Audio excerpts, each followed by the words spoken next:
Hi, Zizaran here with another video, and this is going to be a video that covers exactly what to do in each act. So obviously I have longer videos, and somebody mentioned, well, the 4-hour video is a little bit long, so let's do a condensed video on just what quests and stuff like that you can skip in each act, as well as some tips and tricks per act. So in Act 1, generally the things you're going to want to do, and things will be slightly different if it is your second or third character in the campaign, because you might not need a Quicksilver or some of the side objectives, but I will try to cover everything and make it make sense. On a new character, you will definitely want to do the side area here and kill Hailrake, because he will give you a Quicksilver, which makes you go a lot faster. Then you're going to go to the Submerged Passage and go into the Flooded Depths, because this is a skill point, and you do not want to skip any skill points because they're very important for your character. Then it is pretty straightforward, and we have a second side area here called the Ship Graveyard Cave, and then it is just going all the way to the end, and things are pretty linear. Now, another thing worth mentioning in Path of Exile as well is that quests don't really need to be picked up. You can just go straight there and do the objective and kill everyone. And as you can see, it is very, very linear with all the lines except the side areas. The side area here is just if you need respec points and not something you need to mandatorily do. In the prison, there is a trial that you will need to be able to get your subclass, your ascension. Now that we're in Act 2, you can see that it is a little bit different with a left side and a right side. Generally, you go right side first because it starts at a lower level. So you go here. There is an extra Quicksilver in the side area here, but you don't necessarily need that. Now that you get to the crossroads, if it is your first character, you would need to go to the crypt to get the trial here. But on subsequent characters, you do not need to visit this area at all. You also do need to go to the Broken Bridge and kill Kraton. And then you will need to go to the Chamber of Sin, go to the second level. There is a trial to do there as well. And that is something you only need to do on the first character. And you also need to kill Fidelitas for a gem to progress this act. Now, after you finish the right side, you can go to the Riverways, and then you go from Riverways to Western Forest. There is a waypoint here that we'll grab to go back later. Western Forest, and then you have a side quest, and all the way on the bottom left on the map, then you need to click something on the wall. Then you have to go back to Act 1 and turn in and get an additional skill point. So you now have 3. There is the Weaver's Chamber as well as Alira. So Alira is on the same side as the waypoint, and the Weaver is on the opposite side of the road as the waypoint. So make sure you've done all of those. And once you've killed the Weaver, it can be a little bit tricky. We need to progress to the Wetlands. Once you get to the Wetlands, then you will need to kill Oak, and he can be a little bit tanky. And if you are a build with low damage, you can pick up Frost Bomb, and that will lower the regeneration rate of Oak. Then you just progress, and there is no more side areas you have to go, and yeah, pretty linear. You go kill the boss. Here in Act 3, you do actually have to pick up a quest. Clarissa, you will meet with some blackguards around her. You will kill them, and then you have to wait for her to stand up, talk to her. Then you move in here. You go to the slums. You go to the crematorium. Here, another trial awaits you. You have to kill Piety, and once you're done with that, you progress. Then you go to the marketplace, and there is a side area here that you do need to do on your first character called the Catacombs, and that's because it has another trial. Then you go to the battlefront, and then you go to the docks. And if you are level 23 or below, you can actually go to the Solaris Temple first, but generally people go to the docks first, and especially as a new player, you're more likely to be over-leveled rather than under-leveled. You go to the docks first because there is an additional quest objective that you will need anyway for the Solaris Temple, and then once you have that, you go to Solaris Temple 1, Solaris Temple 2, and then you hand everything into Diala. Then you go to the sewers, you burn the like asshole-looking thing, and then you move on to the Ebony Barracks. Now, you can actually go straight up here to the Imperial Gardens and then go to Library, and this is super useful, and you might want to do this on a lot of different builds because this will unlock every gem that you might not have access to. Like Templar, Marauder, etc. They all have different gem access, but this will unlock everything so far. Once you have this, you need to go to the Lunaris Temple and kill Piety. There is also a trial in Imperial Garden, and this is the last one you need, and now you can go and ascend. Then you need to go to Lunaris Temple, and you can wait with ascending until you're a little bit more powerful. Some people do ascend in Act 3, and some people do it a little bit later when they're around level 35. Now you need to go to Lunaris Temple, kill Piety. We can then move on to the Scepter of God and kill Dominus. And most things in Path of Exile are pretty linear. In the sewers, there are 3 busts for a skill point, and Piety also has a skill point as well, so make sure you pick up both of these. Now moving on to Act 4, you go through the aqueduct, and there's a side area here called the Dried Lake. Ball will be there. You kill him, pick up a quest item, move into the mines. Pretty straightforward. And then in mines level 2, there is a quest point called Deshret, and you do need to do that quest. You'll have to find that. Then we'll go to the Crystal Veins. You can go to the Resto's Dream first. You want to move on to the Grand Arena, and then it's, again, pretty straightforward. You just have to click on doors until you end up in the Resto's home. And then we're going to be moving on through the left side. Comb Stream, then Comb Stronghold.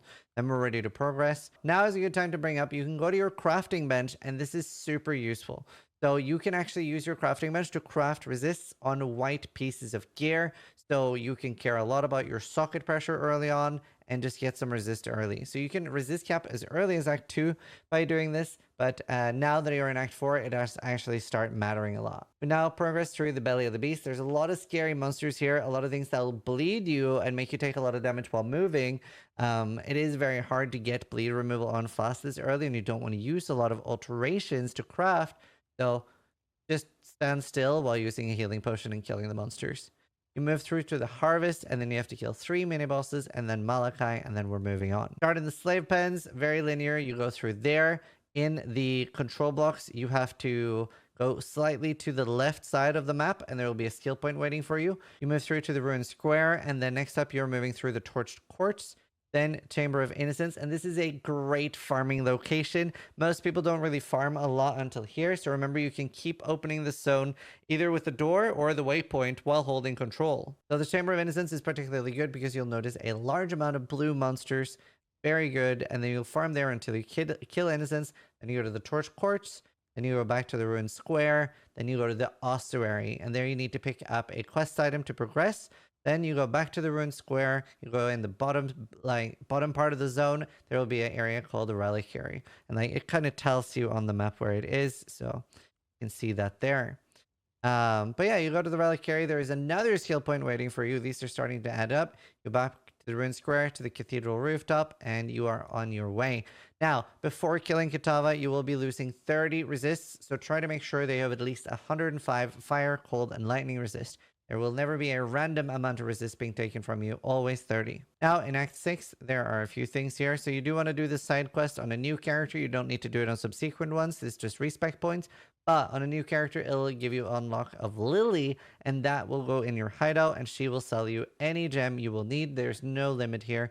As long as it can be sold by a vendor, she will sell it to you. Next up, it is the coast, and we always ignore the side zone here, so it's very linear. You just continue, and you are picking up some skill points from killing the boss in the Karui Fortress. And then once we get to Prisoner's Gate, there is a side boss area. It's not really a full area, but there's like a boss in Prisoner's Gate, Abrath. And then you kill him, get a skill point. There's the side boss in the wetlands. Kill that, get a skill point. And we continue moving forward pretty linearly. And again, there is another trial in the prison that you will need to pick up. Then we end up in Act 7. Here, you can get a pretty good quest here for a flask that is worth doing. It's just like click on a thing in a little city or a stronghold. You move to the crossroads, move to the right. There is a trial here as well that you do need to pick up. Once you get to the crypt here, there is another trial, and there is a quest item on the second level. It is sort of like joined in the same zone, so there's no loading. But yeah, there is a quest item you need to pick up, and then you need to go back to the crossroads. Then you go to the Chamber of Sins, and there is another trial at level 2 here. And before you get to level 2, you do actually need to open the map, and after this, maps can drop for you as well, quite rarely, but they do start having a drop rate already. And then, yeah, you can open this and go in, kill the boss, go back out, and then move through the den, the Ashen Fields, and you get a skill point after killing Groost. Then we go to the Northern Forest, go to the Dread Thicket, and this has 2 quests. It has a quest you need to progress with picking up 7 fireflies, and then it is a sub-boss called the Matron Mother or something, I can't remember. But there is a Dare Bear that you can kill for another skill point. Progress to the Causeway. There is another skill point here. Then go to the Val City, then the Temple of Decay. Now we're in Act 8. I pretty much always go right side. I'm pretty convinced that only psychopaths go to the left side. I don't know anyone that ever goes to the left side. There will inevitably be somebody in the comments saying, hey, I go to the left. Either way, you progress through here, and then you go to the Toxic Conduits. You go right. Then you go to the Key, and here there is a quest item called an Ankh that you need to pick up, and then there will be a side zone where you help Clarissa try to resurrect her dead husband. Does not go well, but she will give you a skill point, so it goes well for us, and that is the important part. Next up is Grain Gate, and here you can follow the corpses outside the entrances to know what direction you're going. And there is a bunch of Gemling Legionnaires. You kill them for an additional skill point. Go to the Imperial Field, Solaris Temple, and there is a sub-boss area here that you need to go in, kill the boss there because you will need it to progress. We go to the Concourse, the Harbor Bridge.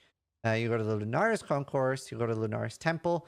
Same thing as Solaris Temple, where there is a sub area with a boss that you need to kill. Now you need to go back to the bathhouse, pick up a trial here, and then you need to go to High Garden and kill Yugul, which will give you a skill point. If you are weak, the Harbor Bridge is a really good point to farm. Now we progress to Act 9, and this is a lot of people's chosen farm spot. You can farm all the way till 72 here, and then the rest of the campaign will be a cakewalk. Then we go to the Descent, we go to the Visteri Desert, and here there's a few quests you have to do. You will probably interact with Betrayal here, and then we'll do like a little side quest where it'll let you go into the Oasis. Once you go into the Oasis, you'll kill a scorpion spider thing, which will give you another skill point. You go to the Foothills, you go to the Boiling Lake, mandatory quest here. Back then to the tunnel, and there is a trial here. You will need to do this to get your third lab. And then the quarry is branched into the refinery, and the refinery you do need to do to progress. There's the second hidden side stone, or not side stone, sorry, in the quarry that will give you an additional skill point. And we'll move on to the belly of the beast, and you can see most things are pretty linear here. Just want to try to go through all the skill points you can get. You go to the Oriel Stock, then you have to go to the Cathedral Rooftop to go on the left side and help Bannon, and then we go to the Ravaged Square. There is a side area here for the control blocks, and this is a little bit of a dangerous boss, but it does give you a skill point. And then after going to the Ravaged Square, you go back to the ossuary, and you will encounter Sanctum here. You will encounter a respec point quest, which you might as well do. It's pretty fast. And there is your last trial. And you only need to do these on your first character. You don't have to keep doing them ever again until the next league starts. Then you need to go to the Torch Courts, back to the Desecrated Chambers. This isn't a bad farm spot either. And then you can kill the boss there, and then you go back to the canals, feeding trough, and boom, you are in the epilogue. So at this point, once you've finished this, you can write /passives, and you will have 24 skill points if you have killed all the bandits, 22 if you have helped all of them. And if it says, for example, 0 from Queen of Despair, then you need to go kill that boss or pick up the quest, like the actual skill point. There's no, like I said, there's very little quests you have to pick up in PoE. I really appreciate, because I really dislike that in Lost Ark and clicking G. Anyway, I hope this video helps some new players, etc., and makes it a more condensed version, and some of the things that we want to explain in the Everything Explains, and makes it in a very short video instead. So thanks for watching. Sub if you liked the video, but more importantly, try to die than I do.